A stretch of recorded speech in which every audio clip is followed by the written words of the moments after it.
Hi, I'm Rick Norris. This is Corvair Alley. I'm going to do a little walk around, talk around here on my 1966 turbo convertible. So hey, wipe your feet, anything else that's dirty, come on in. Let's check this bad boy out. Well, here it is. As I said, it's 1966 Corvair convertible.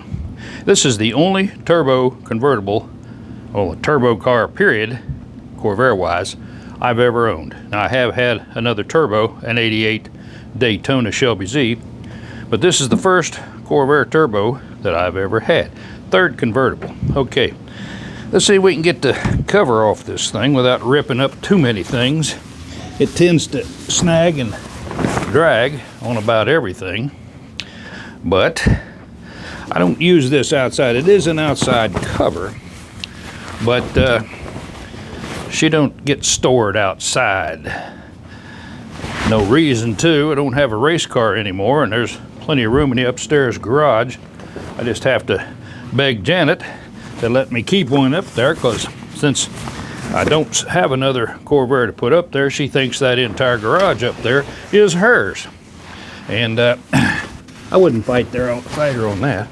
This is, like I said, an outdoor cover, but I doubt that it'll be outdoors. And this thing catches on everything. All right, there we go. Now, I also forgot to mention something here. If you will notice, snag, right here, that's an F. There is an R on the other side. I got a 50% chance of when I unroll it, throw it on there, it'll be oriented correctly. I miss it most of the time, but hey, I like to think maybe I know what I'm doing here. And actually I don't, but hey. Now sliding this thing across here on a day like today, probably going to generate some static electricity and zap the snot out of me. Wouldn't be the first time for snot or zapping. All right, throw this over here in the corner. Now we do have a little extraneous noise since the furnace insists on running, and it's all of, I think, 60 degrees out there. Anyway, there it is. Genuine white. It is a repaint, of course. It has more than a few runs, dings, but I was looking for driver quality, and this is a driver quality car. It really looks pretty good, and like Janet says, hey, it looks good going down the road, and that's true, it does. The top is serviceable, doesn't leak, except I replaced this bow seal, and you really have to compress it and work with it to get it squashed down enough that it'll seal. But there again, if I'm driving in the rain, I got caught in it. I don't purposely take it out in the rain, but I know from experience it's going to happen sooner or later. So let's see here. Let's change position here and see if I can drop that top. Alrighty, this is a manual top. All my other Corvairs had the electric top in them, which were problematic from here to there, but eventually the top would go down. I had to replace some of the little drive cables in the 67 that I had, it's now owned by Barry Ellison. I think it's in good hands.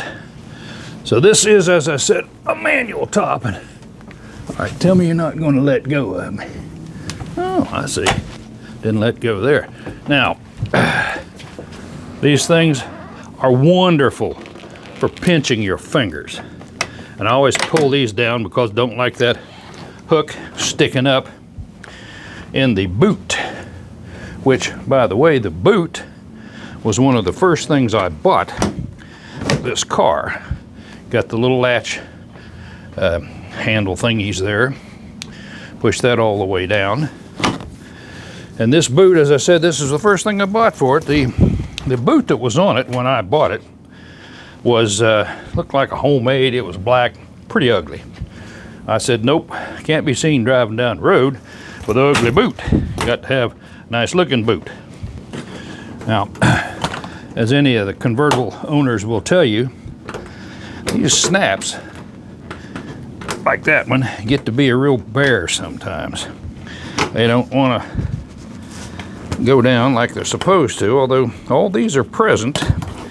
And this top, of course, is Clark's, and it's made to the GM specs, so it fits as well as any of them from GM did, which is not particularly snug, but it was cool for 1966. So that's what it's got. And let's see here. Now, like I said, us old guys, we have a little thing called rheumatism or arthritis, really. And the arthritis in my hands really lets me know that it's still there when I have to fool with little things like this using my fingers and my hands. So let's see, where's that one? I keep trying to fasten that one to a screw. That's not there. Now, as any Corvair or convertible owner knows, there is a proper angle for your sun visors if you're going to cruise. You don't want them sticking down now unless the sun's in your eyes, and you pull it down and use it for what it was designed for, a sun visor. So I like them about right there. These are new. As I said, everything inside here, I replaced it.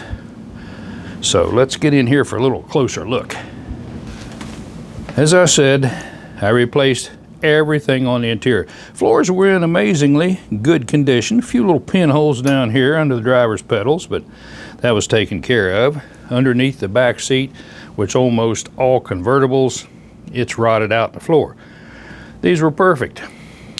There's little dams down here with drain tubes. When water goes down through there, it's got some place to go. Those get stopped up. Water lays underneath the seat. And when your first indication that something's rusted through is when you step on the accelerator pedal and the pedal goes to the floor and nothing happens. There's a little pivot under here and it collects water and it will rust through.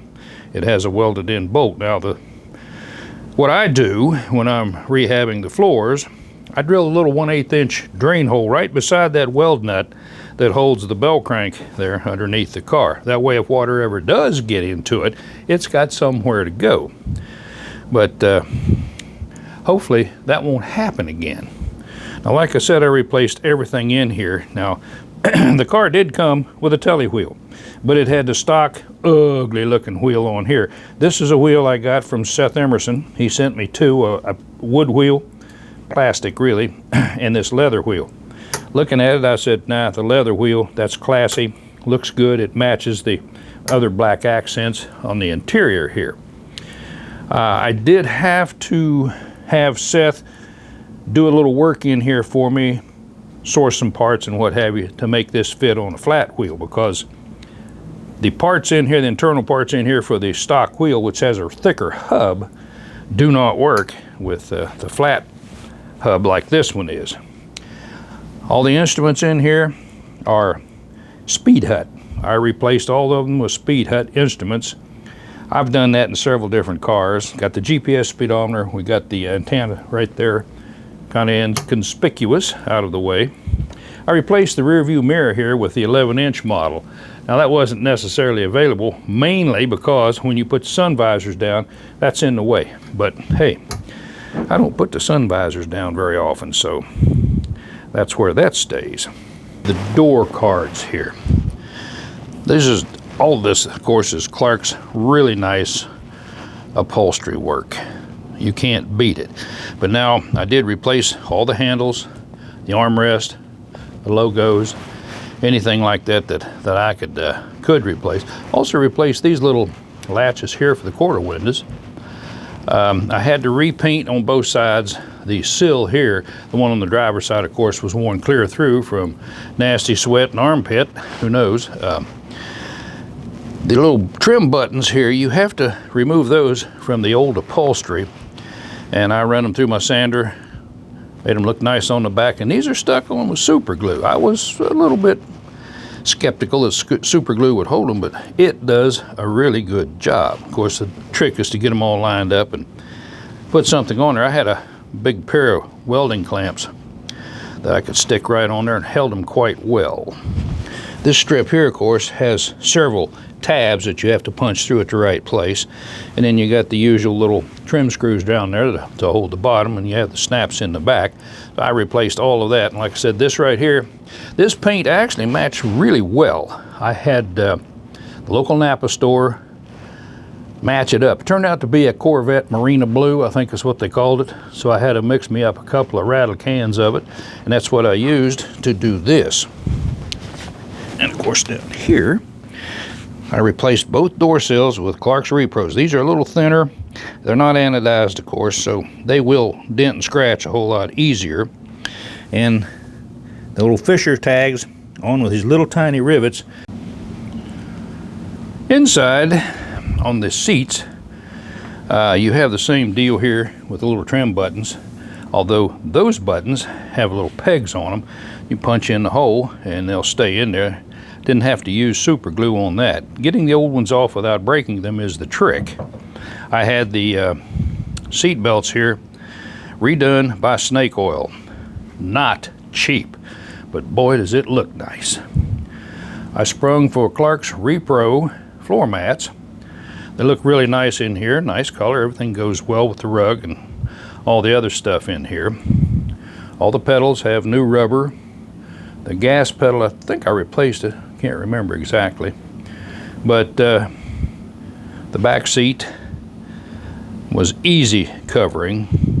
But these front seats, I had never done the upholstery on these. That was a job. I don't care if I never see another hog ring. I bought a bag of 500 thinking I'll never use all these. There was very few left when I finished. On the rear, same deal, trim buttons, got new crank handles, new ashtray. Now the panel that has the ashtray in it, I did send those off to Clark's and have them do the recovering job on it. I've done that before. They do a really nice job. It was worth the price to me to have them do it. I had to add the trim strip and figure out where to punch the holes for the screws and all that stuff, but to me it was just worth it to have them do it. Like I said, I had it done before. They did a good job, so why not have them do it again, especially on this, since I had the money and I decided I was going to spend it. The nice chrome trim here on the sides of the seat was actually in pretty decent shape. I use bronze wool, a fine, like a 000 bronze wool, to clean those up. That works well on glass, it works on chrome, does not scratch, makes it look really nice, and then I polished them. So they come out looking really good. Also on the seats down there, the little seat adjustment knob, I replaced that too. I think the second thing I bought after the convertible boot was Clark's center console. This thing is really nice. Got a little pocket here. You can keep your insurance and registration information, that sort of stuff. And two cup holders, which we don't normally drive around with cups or things, but occasionally we do use it. The color, it's close enough. Now this chrome piece you see right here, this little trim piece, that's usually from the factory in plastic. Clark's has them reproed in black plastic. You paint it whatever color you want. But I happen to notice in their catalog they also had this done in metal and it's chrome. I thought, well, that's got to be better. So needless to say, I purchased a set of them, and they require a lot of fit and fettling to get it to look right, but I recommend it. It's not likely to break like the plastic ones do, especially convertible, sits out in the sun. Well, another of the repro trim pieces that Clark's makes is these A-pillar inside covers. Of course, they come in black, so you paint it whatever color you want. I sprung for a pair of them, and I used the Marina Blue to paint them. Now, I also used some adhesion promoter on these, which is really good on your plastic pieces. Works out well, makes the paint stick a whole lot better, and Like I said, it come out good. It looks almost factory. Most people couldn't tell. Now on the dash, I recovered it. That's the first time I've ever done that, and there's mistakes. I'm not going to point them out to you, but there's mistakes on it. But it does look nice. Looks better than the original one was on there. Most of these, as we well know, they get sun-baked, dry out, and crack. As I was saying before, the little alt fan light that I made hang under the dash there with a little red cover, and when you turn on the ignition switch, as you can see, the little red light comes on. When you fire up the engine, the little red light goes out. If the little red light comes on whilst you're driving, your fan belt has vacated the premises. Okay, the courtesy lights look pretty good. They are still incandescents. I have not converted them yet. Their time will come. Let's see what the instrument lights look like. Well, they're still kind of difficult to see, but they light up in red, and they look pretty good. They're easier to read at night, to say the least, but I've used Speed HUD instruments in several other applications, and if you want to do it, they're the best out there, but they ain't cheap. Okay, as I said before, this car came equipped with an AM, FM radio, and it works. And I'm going to prove it to you. So there. All right. Get the magic key. I'm not going to start it, but you always want to be sure you're not in gear, right? Okay. We'll just turn that on there. See, can we get a station here? With Ivy League University. Believe it or not, look at that. I didn't. Jake Local Jorgensen, FM station. You're a genius. The Jacob Johansson vocabulary builder. Bob and Tom playing on the radio. Way more You got the selector bar here to go over to AM. I'm not sure why anyone would even want to listen to AM, but it has it. I don't know if we can pick anything up here in AM. Huh. Well, maybe the AM section doesn't work. Blessing in disguise. All right. Back over to local. My vocabulary builder upper is my Local best ideal. FM 105, In fact, I am Snobbins, so West confident it will Virginia. work for So, you. hey, see? I will offer a 30-day works. money back thingy. And of course, finding a decent shape chrome base cover here for the shifter is difficult, but I found a pretty decent one here. It's not eating up on the bottom like most of them are. Now this shifter, although it's got the chrome handle, just like the 4-speeds have, it's actually, the action down there is from a 3-speed. This was already on the car. I didn't realize that until I took it apart. It had a really weird looking shift lever on it. I don't know who did it or for what reason, but it did. Of course, I always like to put the larger 4-speed white shifter ball on. It just feels better in my hand. But now, some of you don't know about the 3-speed, 4-speed modification. You use the shift mechanism out of a 3-speed, put it on the 4-speed, and it makes the throws a little bit shorter. Kind of like a speed shift, but quick shifter rather, but not as close together and hard to get as a quick shifter. I didn't have to do any repainting or anything on the wrinkle finish for the dash. It was in pretty doggone good shape. There was over on this, the main panel, of course, there was a few dings here and there, but not bad enough to really mess anything up. So I left it like it is after I daubed a little bit of paint, a little flat paint on the dings that was in it. But like I said, in pretty daggone good shape. Over on the kick panels, they were like most of those kick panels, pretty rough. So I stuck them in my bead blaster and I just gave it a real quick pass and to take off the dried top section. Worked out real good. Went over it a little bit with some bronze wool again, and then put on the adhesion promoter and used the Marina Blue in the rattle can, and it looks pretty doggone good. Now you'll notice that the knob on the handle is metal, not the plastic jobby. What I do is I use radio knobs. It's easy to pull the plastic handle off, put a little bit of, what did I use in that? Anyway, I put some kind of adhesive in there and stuck them on. It works great. Painted the little circle black just like the rest of the knobs, and it matches up quite well. So like I said, that's not a difficult thing to do, especially if your kick panels are in fair condition. So looking at the body, it really is a pretty decent looking car. Like I said, though, it's got dings on it. Yeah, if I ever get around to repainting it, of course, we'll take care of all that, but I don't think I'm going to do that. I did replace the parking lights with Clark's new bezels and new lens.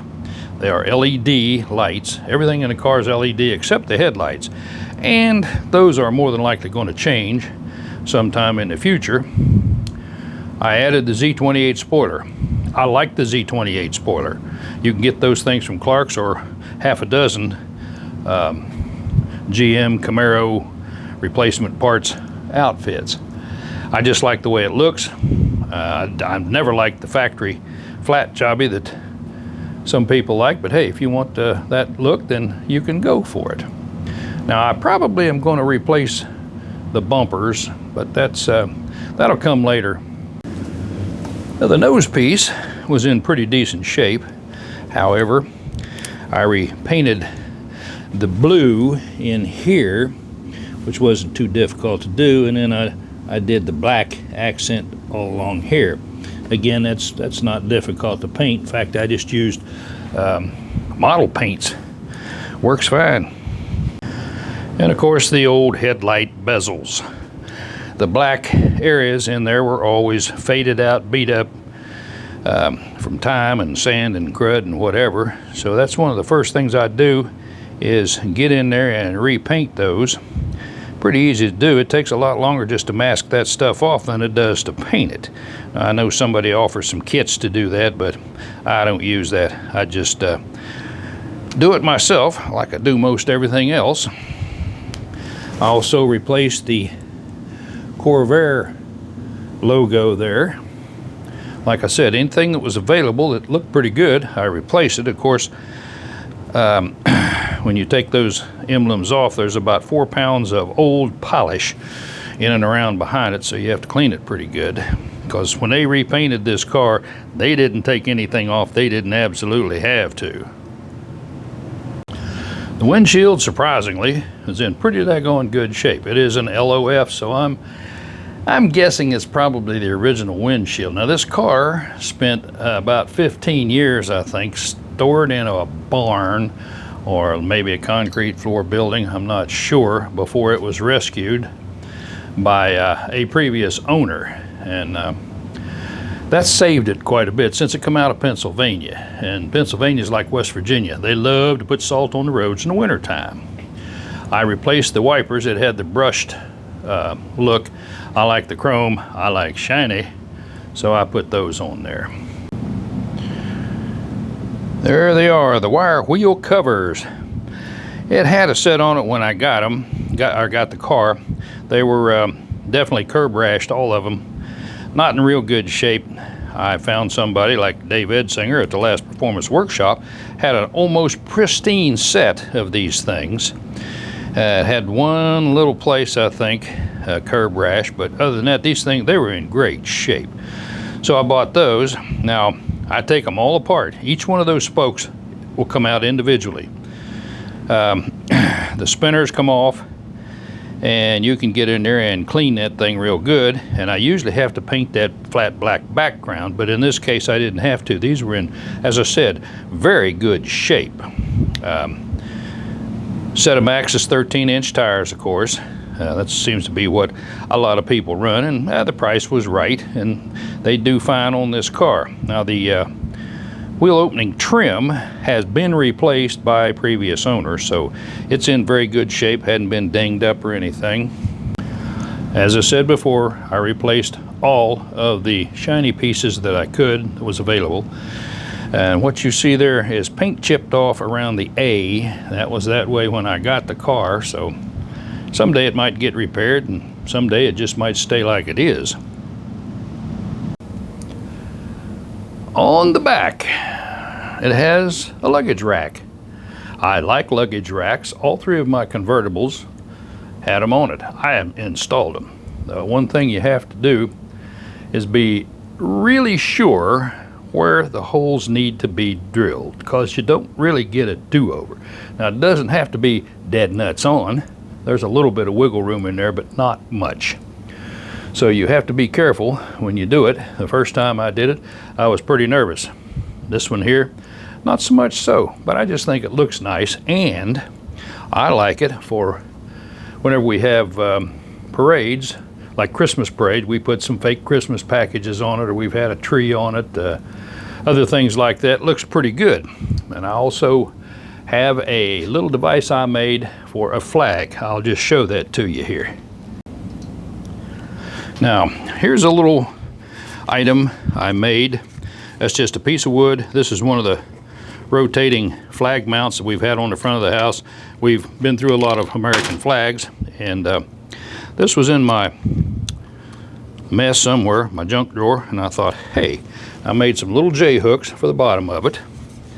All I have to do is arrange it on here wherever I want it. I can get it up closer, and it got a little room to slide here, as it were.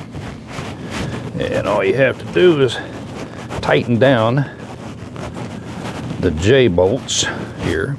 I'm only going to do a couple of them. I don't have to do the whole thing, I don't believe, but this works pretty well. The wood, of course, doesn't scratch anything. And on the American flag deal, I got a piece of, I think it's 1/2 inch EMT, which is a lot more sturdy than the cheap little thin aluminum, or yeah, I think it was aluminum, whatever it was, flagpole that came with this. But the EMT here is a whole lot sturdier, especially if you're going to be in a parade. So all you got to do is slide that bad boy on there, and off you go down the road. You can sing any kind of an American song you want, but that works real well. And I've had this on 2 of my convertibles, I believe. Feel free to salute if you want to. When they did repaint this, they did repaint the cove. I was going to say argent silver, but argent is actually a word that means silver. It looks pretty good. I replaced the tail lights. It had, I think it had backup lights, whatever. I don't like backup lights. They're worthless on these cars anyway. So I put the regular taillight lenses in there. And these are also LEDs. I don't have the LEDs on the inboard lights yet. I got them on the outboard lights. The license plate is a vintage 1966 West Virginia plate. You can do that in this state. You just take the plate to the DMV. They run a check and see if it's a number being used. If it isn't, you pay your money and you go on down the road. Now, of course, this thing has the turbo tip outlet. This is a 66. It's a different style than the early models. I like the early model style better. I have one, which will probably end up on here at some time. Now, the rear grille. This one was in kind of nasty shape. I cleaned it up, straightened it up, and made it look a whole lot better. The large metal piece that's bolted to the body had probably 6 different types of screws, whatever, bolts, nuts to hold it in there. I since corrected that, of course. And so there were some people talking about, well, what color is the thing behind it supposed to be? Well, I've made them black most of the time, flat black or satin black. In this case, I made mine kind of a stainless steel looking silver. It's not shiny and it's not real dull, but looks good on my car. The late model turbocharger emblem is another repro from Clark's. Looks very good. Didn't have to paint anything in it at all. And the one that was on here was kind of in bad shape. I repainted it and it didn't look too awful bad, but the one from Clark's looks a whole lot better in my opinion. So that's what got replaced. Okay, let's open up the trunk. See what we got in there. Get the keys out of here. I did have the keys cut in the genuine Briggs & Stratton GM pattern.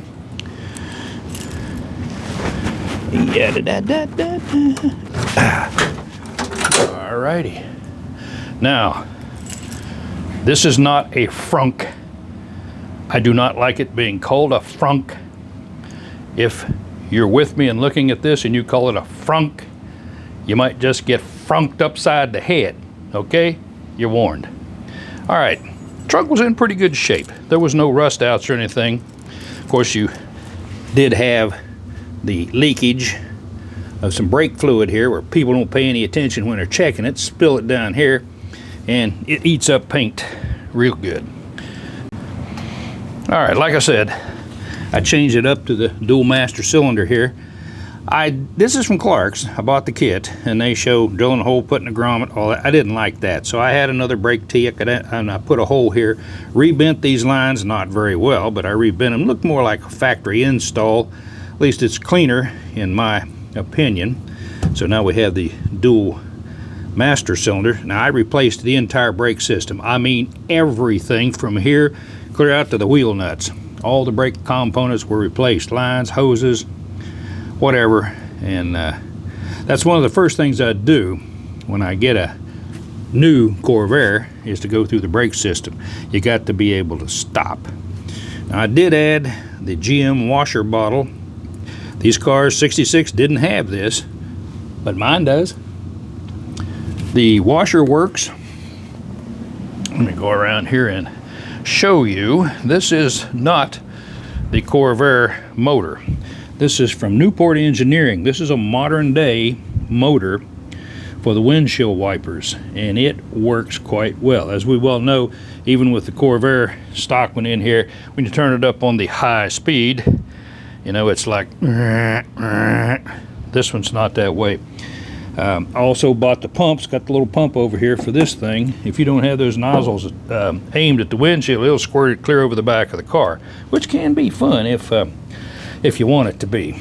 But I found that online somewhere, and I sent them I sent them a motor is what I did, the whole unit.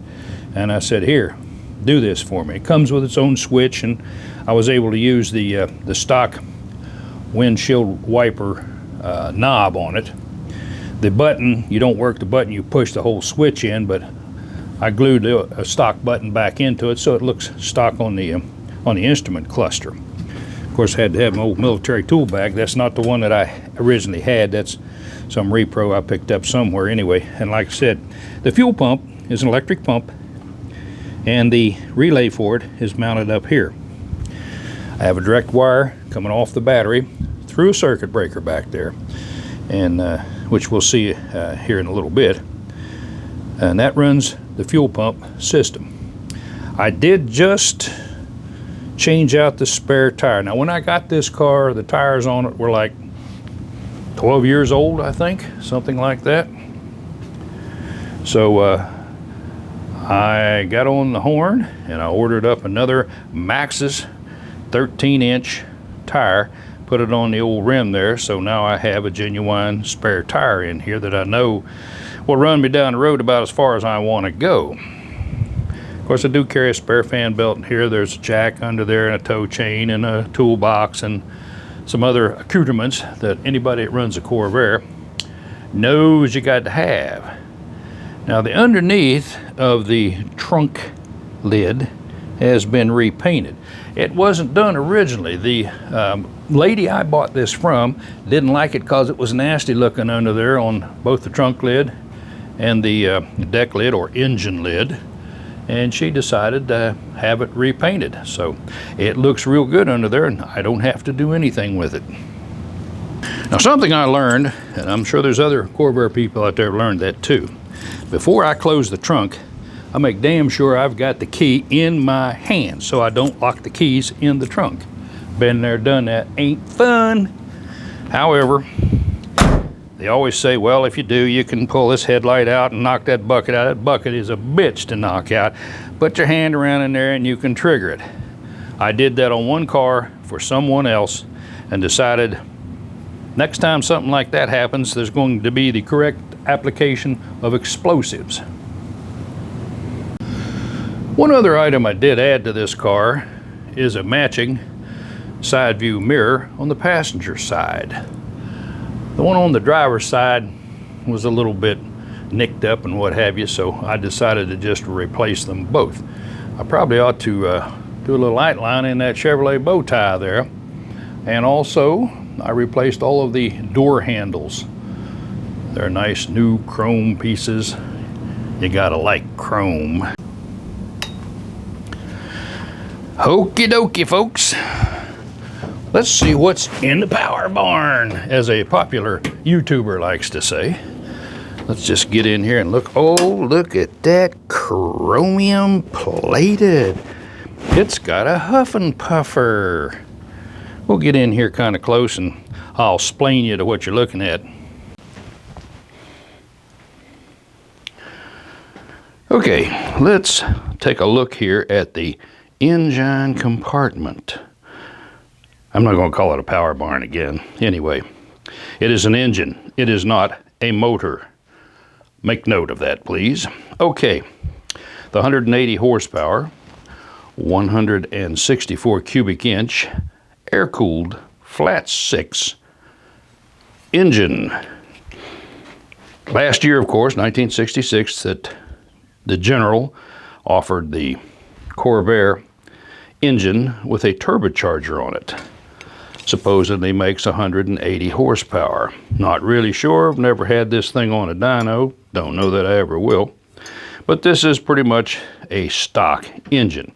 Now, I've not been inside of it, I know somebody has, but as far as I know, there's nothing been done to the engine to increase the horsepower. Now, what I have done to, quote, increase the horsepower, I wrapped the exhaust pipe here, and the turbo itself has a insulation blanket on it, and all of the exhaust pipes underneath have been wrapped also. Now, when I redo this engine, I have got coated pipes which will also have outside insulation, whatever, on it. Again, standard old side draft carburetor that likes to flood. It's hard to start when it's hot, but you learn its quirks, figure out how to make it run. You'll notice here on the turbo, this is a heat shield from an early model. The reason why it's on here is I like it better. It has a much smaller indentation here for the spare tire clearance. Now, normally, the spare tire would reside right here. Every Corvair I've ever had, I keep the spare tire up front. It doesn't need to be sitting back here getting cooked and shortening its life. So I remove it, and I also remove the bracket that would normally be here to hold that tire. I did change this air cleaner out, and I polished everything up. I have a K&N style filter in it, but I polished all this up and made it look as good as I can anyway. Now, for fuel, I have to come over here. Normally, it would have the fuel pump here, and you would have a fuel line coming in here, and you would have a filter built into it right here. And that filter generally has a return line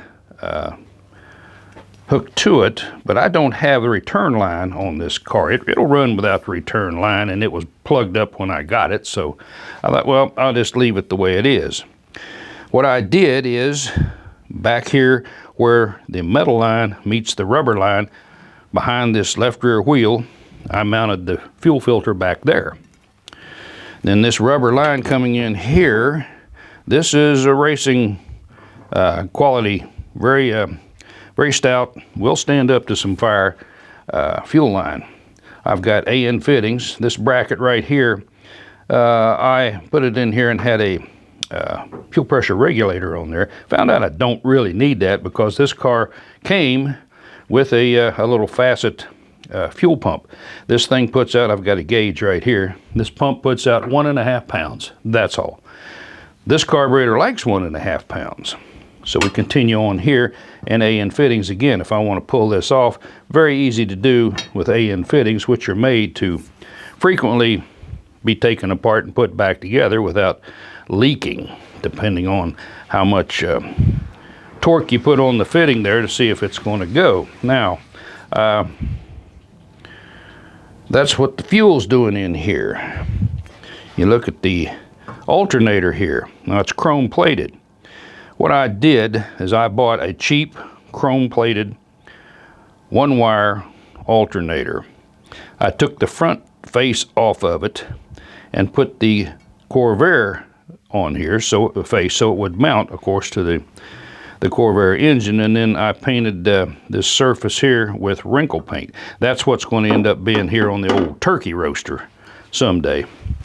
I don't know. We'll see how that goes. You'll notice I got the nice blue wires and blue distributor cap, color coordinated, of course, and come from Seth Emerson, of course, who makes the best wires for the Corvair anyway. A few other chrome pieces on here. I sprung for a chrome oil cap. I've heard that's good for 2 or 3 horsepower. There's a chrome belt guide. And the electrical system here, I have over in the corner there an MSD box. Now, this car came with the XR, what's that thing called? XR 3000 from Fast. It used to have another name, but it's all the same thing.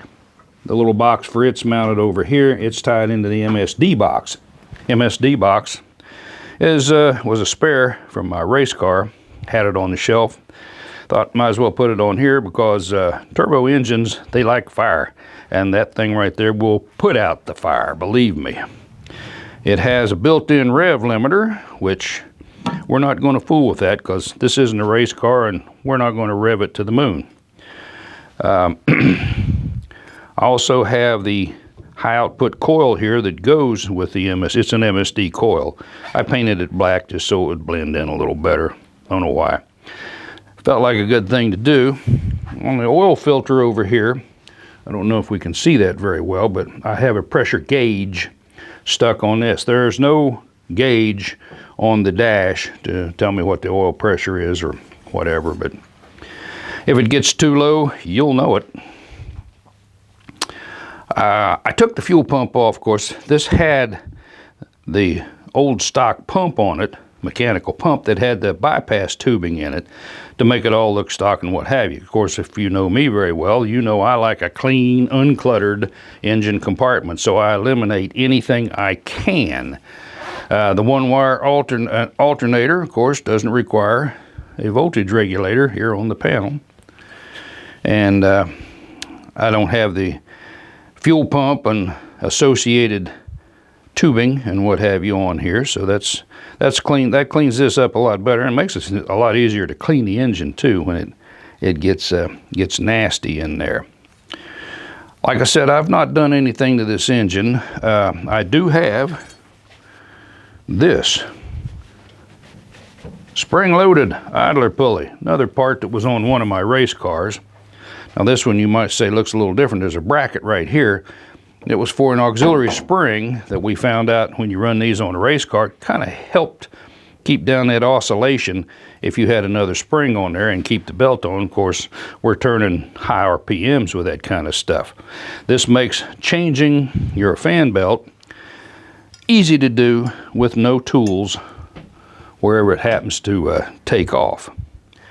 So that's a plus any way you go. Now over here, it's just regular old battery. Does have a go handle on it.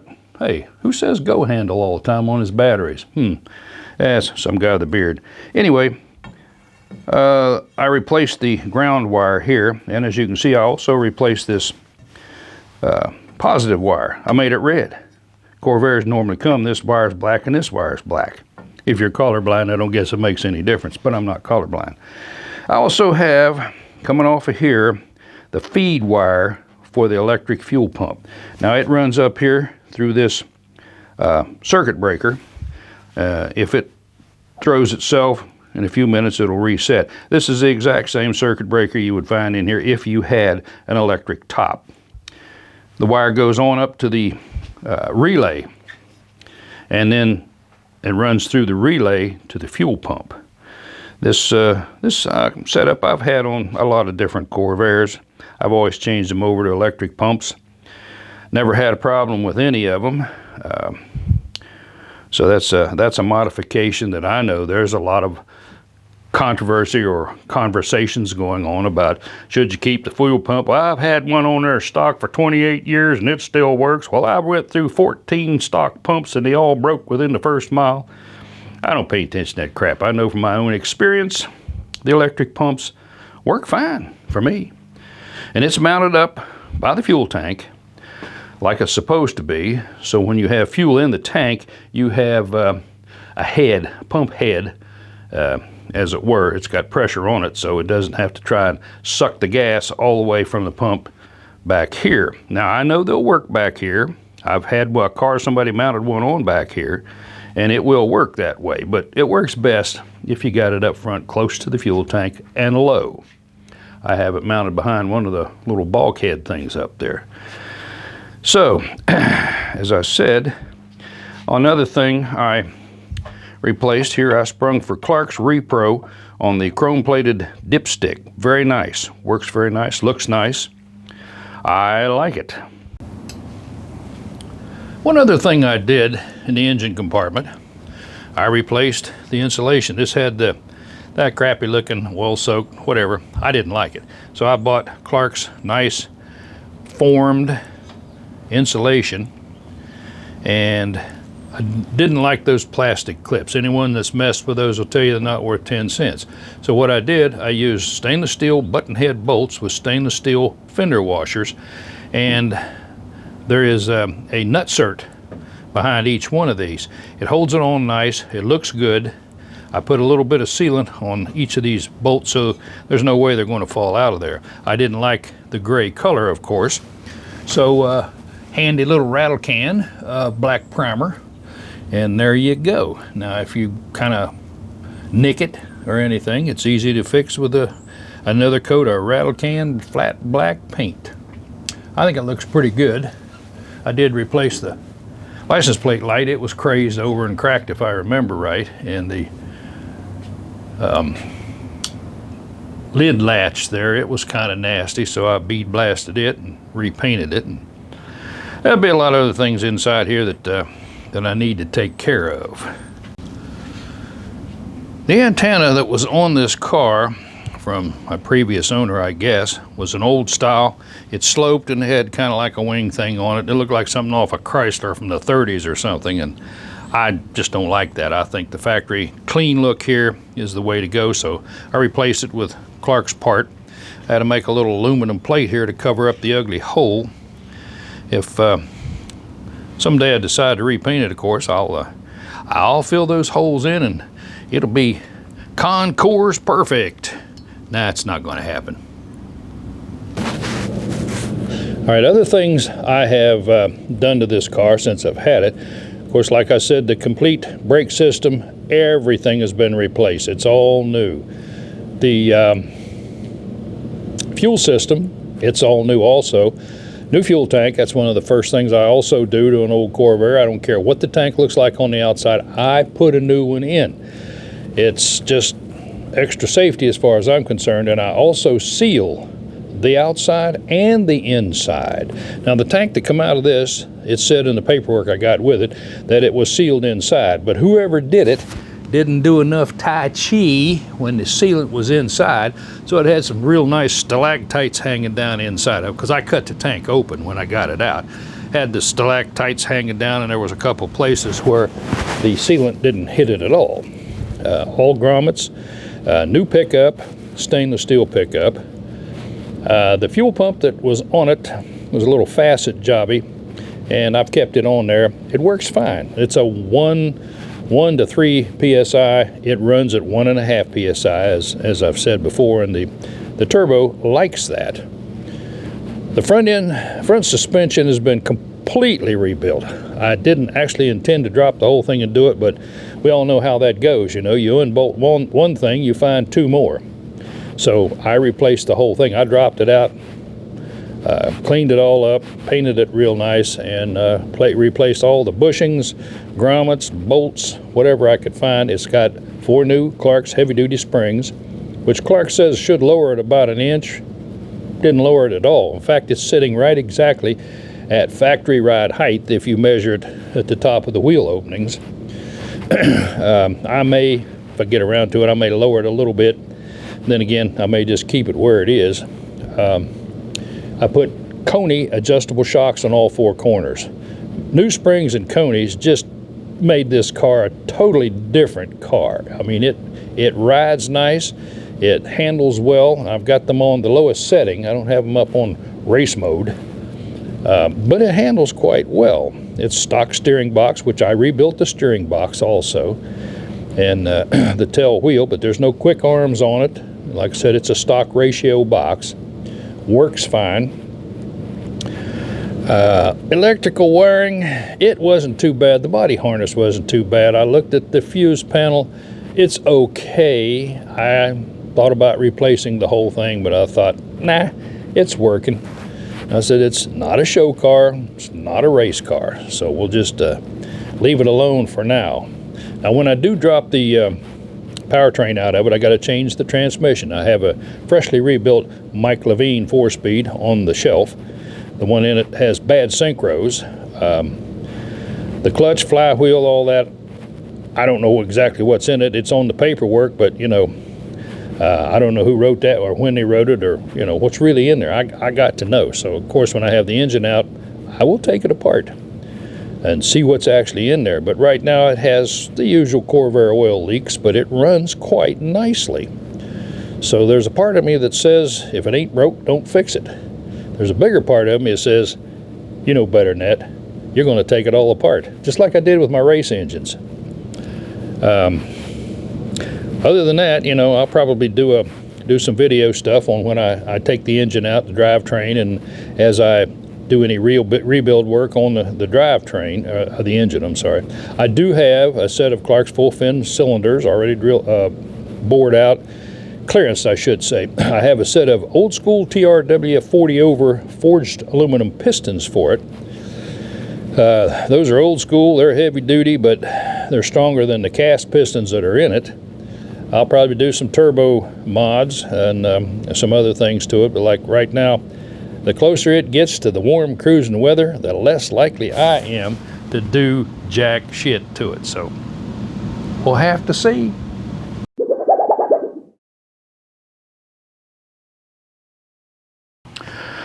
Okay, a little bit of riding reading here.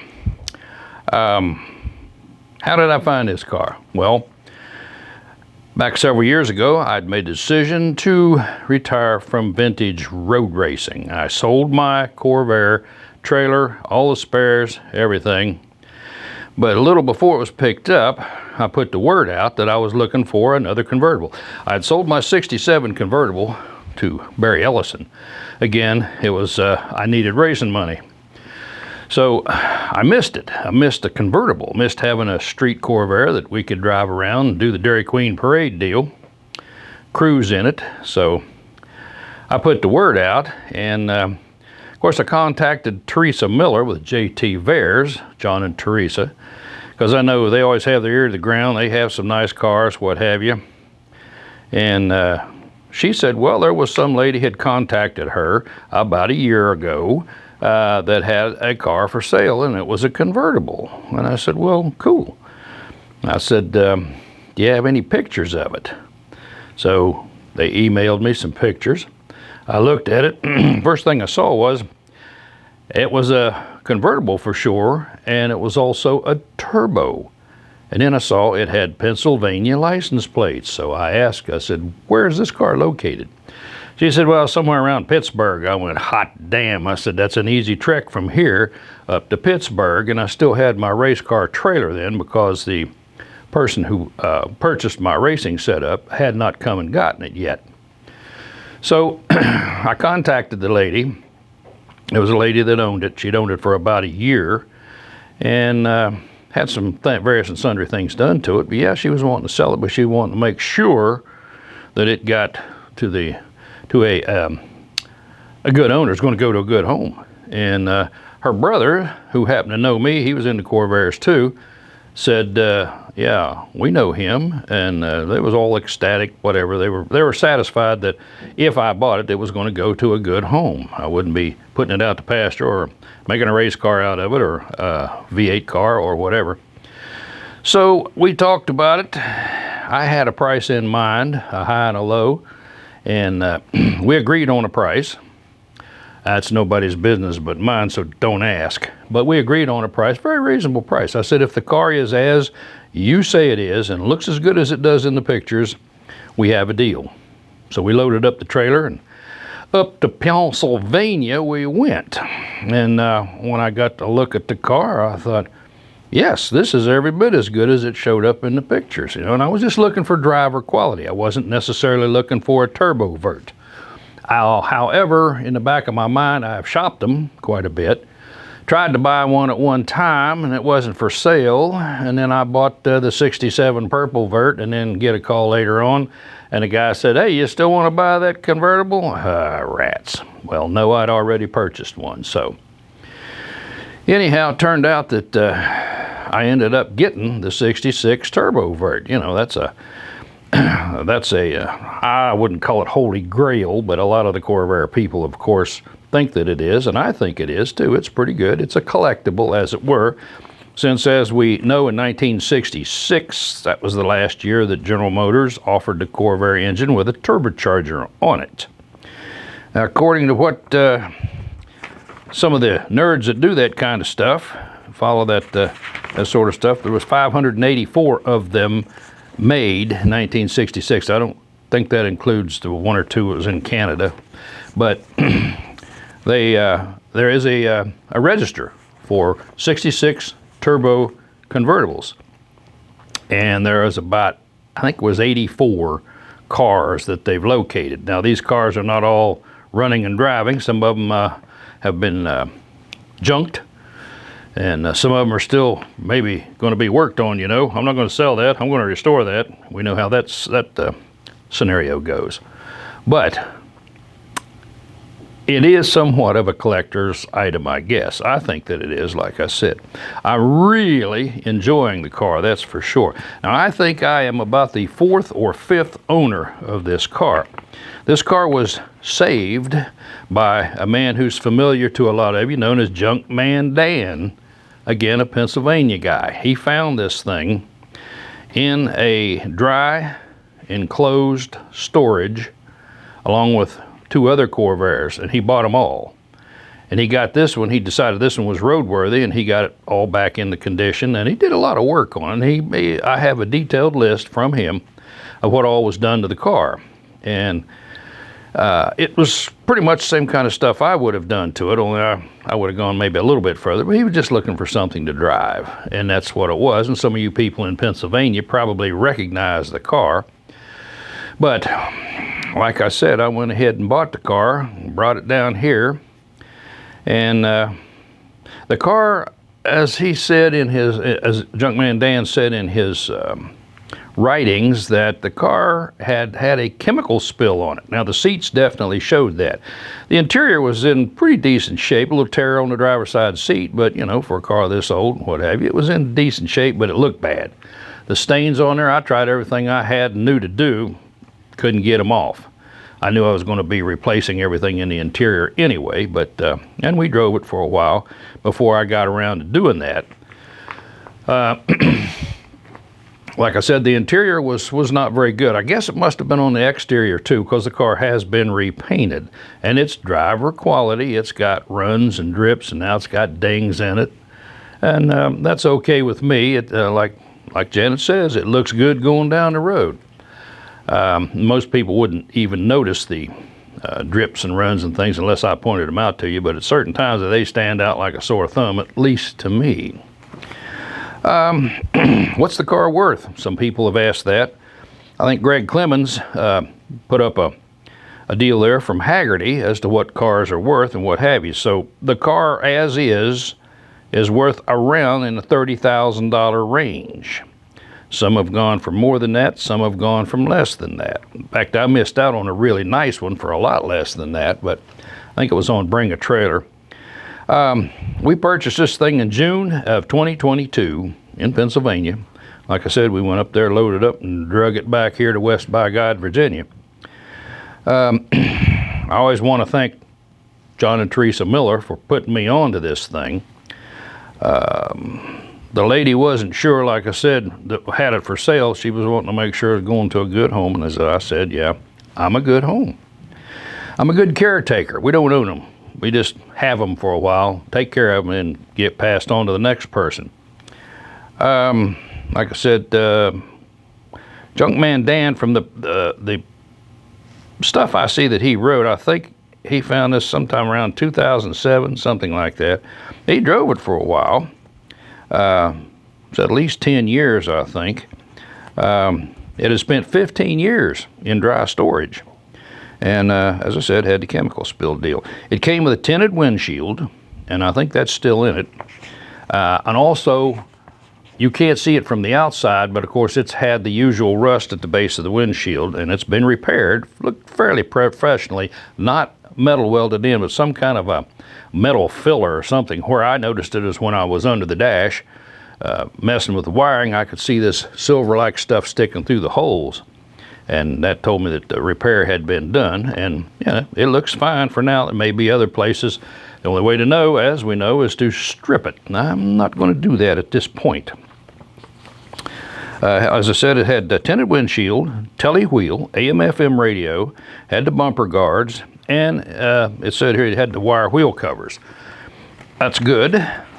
I still have them, of course. I don't know if there's any other information here that's really pertinent to anything. It was, of course, made in